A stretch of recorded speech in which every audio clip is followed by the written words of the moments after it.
Ouais. Merci beaucoup. Bonjour à tous. Et merci à Fred Cohen qui a effectivement participé à introduire le sujet dont j'ai prévu de vous parler aujourd'hui. Si effectivement dans la boîte d'outils finalement de l'entrepreneur, chez Meltion, il y a effectivement, et de façon plus générale, mais chez Meltion, on s'intéresse à lier finalement un peu l'inconciliable, c'est-à-dire l'intérêt de l'entrepreneur et puis celui de l'investisseur, et à réfléchir à ce couple. Et dans cette boîte d'outils, les titres subordonnés sont une catégorie. Le prêt participatif, merci beaucoup, en est une autre. Alors, c'est une institution dont vous avez peut-être entendu parler récemment. C'est quelque chose qui sonne un petit peu à l'oreille. Pourquoi ? Parce que dans le cadre du plan de relance, suite à pour lutter contre la pandémie que nous subissons tous, il y a le plan garanti par l'État, le prêt garanti par l'État, et le gouvernement réfléchit à convertir une partie de ces prêts, arrive à échéance. La première échéance était 1 an. On a prévu de les étendre de 6 mois, voire d'une année de plus. Mais à un moment ou à un autre, il va falloir en faire quelque chose. Et une des solutions qui a été avancée par un groupe de parlementaires, c'est de convertir ces prêts en prêts participatifs. Alors, qu'est-ce qu'on fait en faisant ça ? On va finalement subordonner un peu plus cette créance. Mais en faisant ça, on fait beaucoup, mais je ne pense pas qu'on touche à l'essence de ce qu'est le prêt participatif. Et notamment, dans son titre, le prêt participatif, on ne parle pas effectivement de prêt subordonné ou ultra subordonné. Et donc, moi, ce dont j'aimerais discuter avec vous aujourd'hui, c'est de ce deuxième aspect dans le prêt participatif. Donc, c'est une institution qui est née en 78, qui a été avec l'idée de favoriser le prêt en B2B, c'est-à-dire le prêt interentreprise. Alors, à l'époque, c'était un peu un gros mot, ça le reste encore un peu aujourd'hui, mais on va le voir beaucoup moins, parce qu'on a une particularité en France qui est celle du monopole bancaire, c'est-à-dire que, en règle générale, les banques et les institutions financières ont le monopole de l'octroi du crédit. Bon, eh bien, alors, on voit l'intérêt, ça permet de structurer ce domaine, mais en même temps, ça limite les opportunités pour les entrepreneurs, la faculté pour un entrepreneur de se financer auprès de ses pairs, auprès d'autres entreprises. Donc en 78, il y a cet outil cette ouverture qui est faite, cette brèche qui est faite dans le monopole bancaire, et ça ne va pas s'arrêter là, on le voit de manière beaucoup plus récente. On a tout ce qui est crowdfunding, on a les prêts d'associés qui ont été élargis récemment.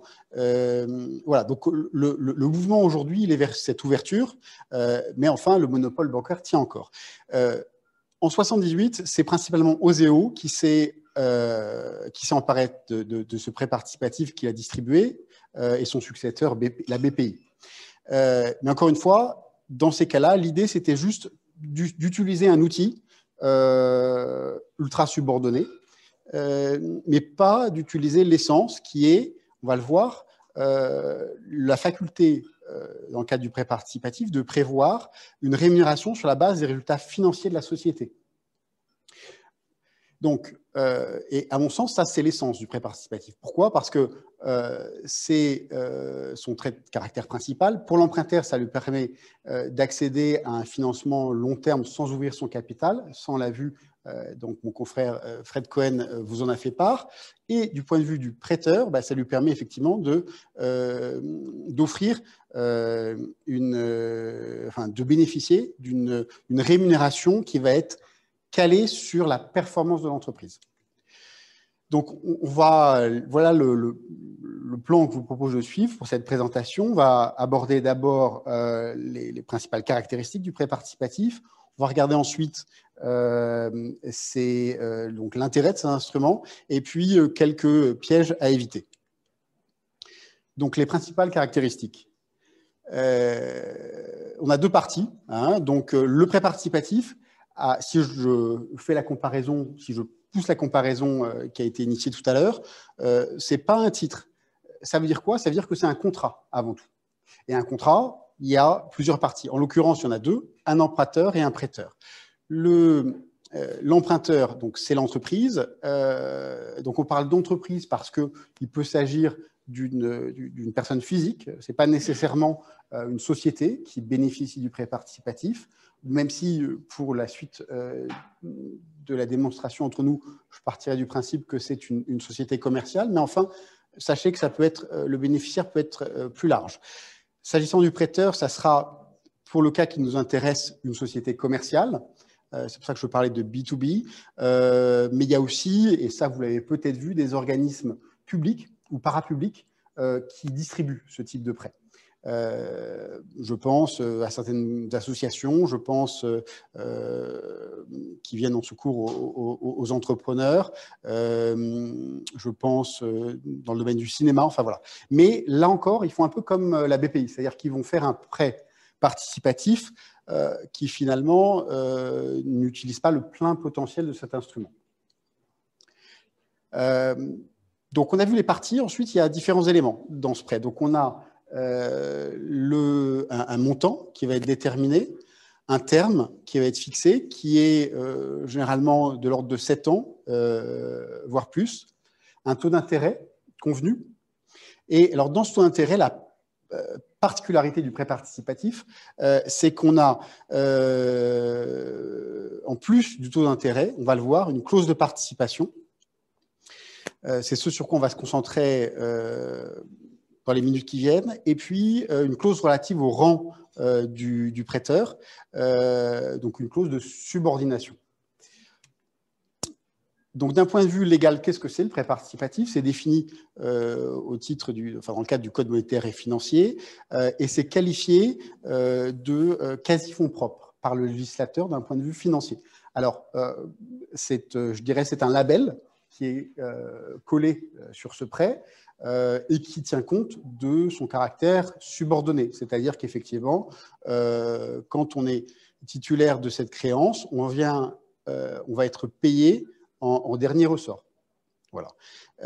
Et donc, pour autant, est-ce que quand on est titulaire de cette créance, et plutôt quand on est le bénéficiaire, donc l'entreprise, on peut considérer que c'est un apport en capitaux propres ou c'est équivalent?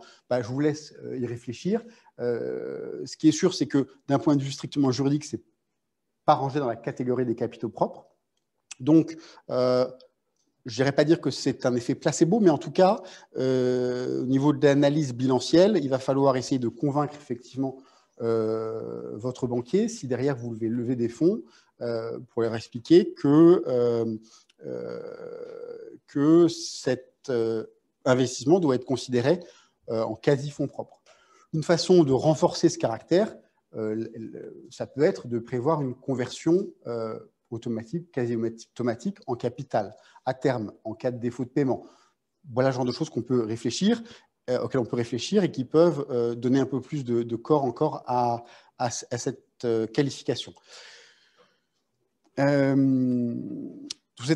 c'est un prêt, c'est souple et c'est attractif. Pourquoi? Parce que d'une part, le prêteur ne rentre pas dans le capital de la société. Donc, vous n'avez pas de problématique liée à l'entrée au sein du capital. Autrement dit, il ne va pas y avoir besoin de négocier une place, de valoriser l'entreprise. On sait comme ça peut être un exercice périlleux que de trouver une valeur commune et de s'entendre sur la valeur entre le prêteur, enfin plutôt entre l'investisseur et puis l'entrepreneur. Donc là, il n'y a pas cette problématique-là.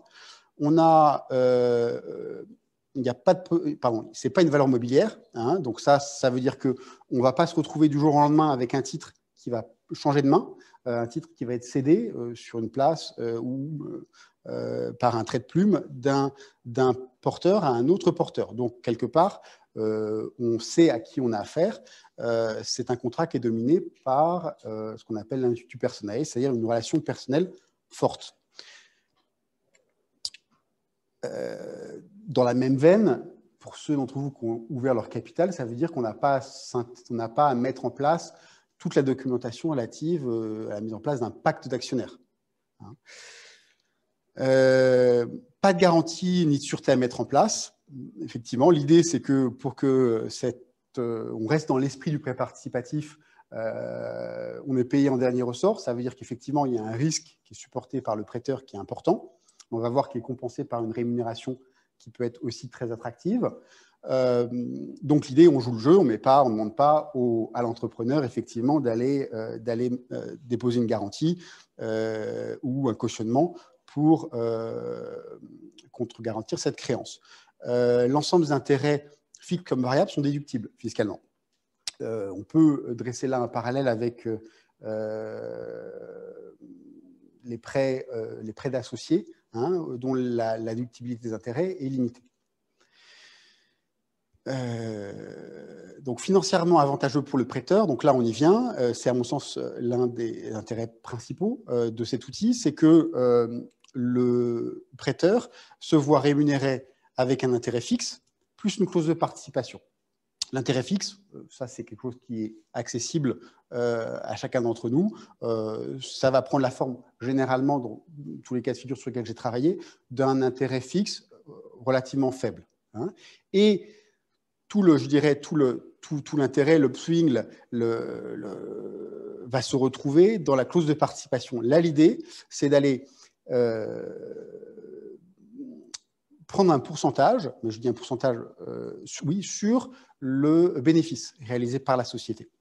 Donc, où on peut réfléchir à des modes de rémunération un peu plus sophistiqués, mais pour rester simple, l'idée, c'est de dire, je prends par exemple 1 ou 2% sur le capital, le principal, donc le capital que j'ai prêté, et puis je vais me rémunérer à partir peut-être d'un certain seuil de chiffre d'affaires, je vais pouvoir prélever un pourcentage sur le bénéfice. Je parle du bénéfice, mais on pourrait parler de n'importe quel autre solde intermédiaire de gestion.